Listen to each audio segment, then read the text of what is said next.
Okay, that sound means you're back on the air with the restaurant brokers, Eric and Robin Gagnon. And now we are talking about the reality of being a franchisee. We have been talking with major brands in the marketplace today. So now let's talk about, Eric, the reality is it's really not a sure thing when you go to a franchise for approval, is it?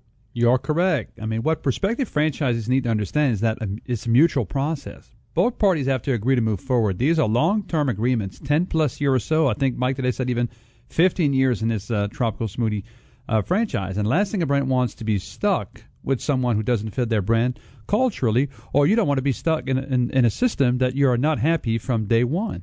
Yeah, there has been a lot of information in the press over the last, say, 5 to 10 years of franchisees organizing and suing and doing things because they feel as though something wasn't represented. So franchisors are extra careful right now when it comes to even franchise transfers or awarding new franchise, because it is a long-term relationship. And, it's like a marriage. The 50% of marriages end in divorce. They certainly don't want to see that kind of a default rate on a franchise. So they want to make sure up front. I mean, they're running credit checks, they're running background checks, everything on these folks.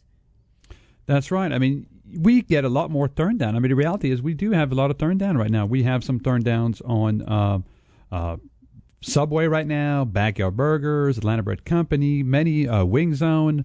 We have a lot of brands out there. So the days when, back in the golden age of franchising where you had a check and you said, I want, 5 stores and here's my check, come on in.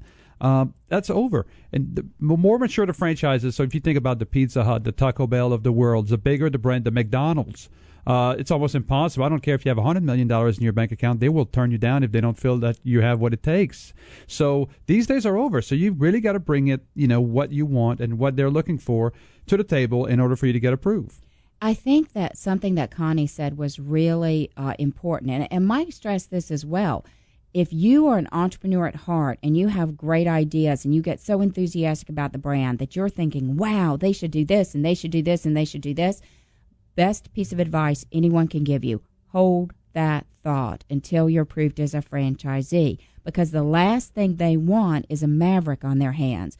They want you to say, I'm going to take this excitement and enthusiasm and I'm going to go out and sell this brand and I'm going to drive catering and here's how I'm going to develop my store within this process. But the minute you start saying, oh, I would change this and I would fix this, that is a really rapid fire way to get kicked from the franchise. Don't you agree? Absolutely. We've been dealing with franchisees and people selling restaurants for a long term. But today was very clear to me how Connie and Mike put it together. It's like, hey, we're going to give you the operations. We're going to give you the answer to all the minutia of the day-to-day. What we're looking for is for you to execute that extremely well, because we're going to make it so easy for you and your team to execute that you should be able to do it in your sleep. But what we're really looking for you on the entrepreneurial side is your ability to go out in your community and sell the product. So you really, when people say, I'm in a restaurant business, no, you're in sales. Just like we sell restaurants, brokers, we are in sales. The guy that sells, shoes at the shoe store or at Macy's that sells your suit, they are in sales. So they're looking for very entrepreneurial salespeople with a highly successful acumen for leading a team on a very simple execution. Would that make sense, Robin, to you? Absolutely, and I think that that's probably the missing link that folks do leave out when they're considering all their experience, and that where you can demonstrate that you've taken a business model and you've been able to go out and resell whatever is part of that business model is the thing that's going to get you quickly accepted. And I also want to bring up a point, Eric. You're talking about we have a Subway franchise for sale in Atlanta. We had multiple offers on it. We had a backup offer on it. So someone made an offer. Someone was a little bit late to the game, and they didn't get their offer accepted immediately, but we went ahead and accepted it as a backup.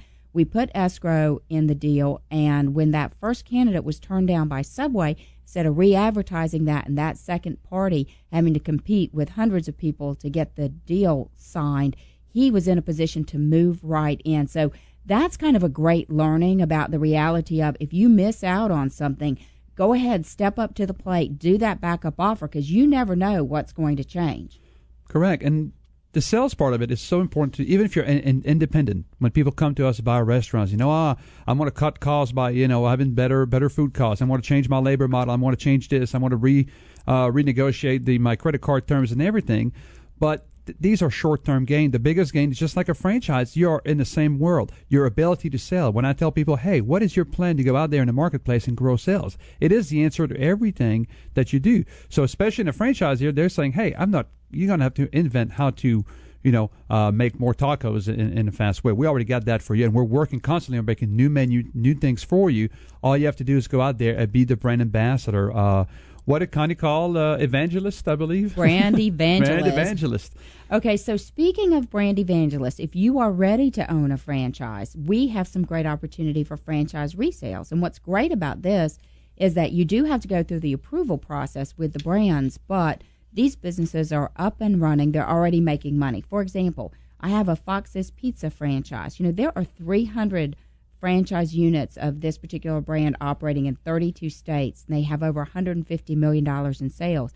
This one is ready to go. They serve beer and wine. They did more than $436,000 in 2013 and netted the owner $82,000. So don't build that brand from the bottom up. Come to WeSellRestaurants.com and you can buy it straight from us, and we can shepherd you through that approval process. Yes, and one other thing that by buying an existing franchise, you take away from all the challenges you have to do is what Connie and Mike says. Everybody wants to look for real estate. Well, these already approved sites. They already are owned there, so you don't have to go out, try to find real estate, or you want to talk about real estate. That's already done for you. That's already approved. That's already a site. We have a Great Wraps, actually, which is a very nice franchise. They have a new store model. Looks good. Very healthy. Very, very topical right now for the world that we're going to as far as food goes. That it's in a very excellent location in the Pennsylvania area. And a new store costs you about $350,000, and this is nearby a college and everything. You can buy the store actually right now for $99,000, and it's yours. And I love these college town locations because what you're talking about, going out and selling, that there is so much opportunity within a college town. You think about, they'll have these dips and valleys because the kids are in school, but you have the opportunity to work around that by establishing with businesses and with the college and the athletic departments and groups and things like that come together, catering opportunities, so you can really make a lot of money in those college towns, especially if you have a brand that's right for the millennials. Yeah, again, it's about supporting the communities, what's around you. For those of you that like a little bit more simpler, we have a couple of substations, which are a very nice regional brands in the Southeast. We have some store in Tennessee and South Carolina. These stores have been in business. One of them is back up to 1975. And the other store from 1988. Very long-standing stores, been profitable, they're well-established, great hours, no late nights on these or anything like that. We have a store in South Carolina for sale for $79,000, and we also have a store for sale in Tennessee for $149,000 in a freestanding building. The owner is home by 4 o'clock every day, so it's a very nice thing. Only 5 days a week that the owner works, and the rest of the time they have a great managing staff and they have great team members to take care of their customers. Well, and you can find that listing and so many more. We have hundreds of listings online because we do sell more restaurants than anyone else in the nation. We're the largest restaurant brokerage company based on the number of listings, transaction count, and volume. You're on the air with Eric and Robin Gagnon. We're the restaurant brokers. Please be sure to visit us online at WeSellRestaurants.com or join us on this radio station every single week.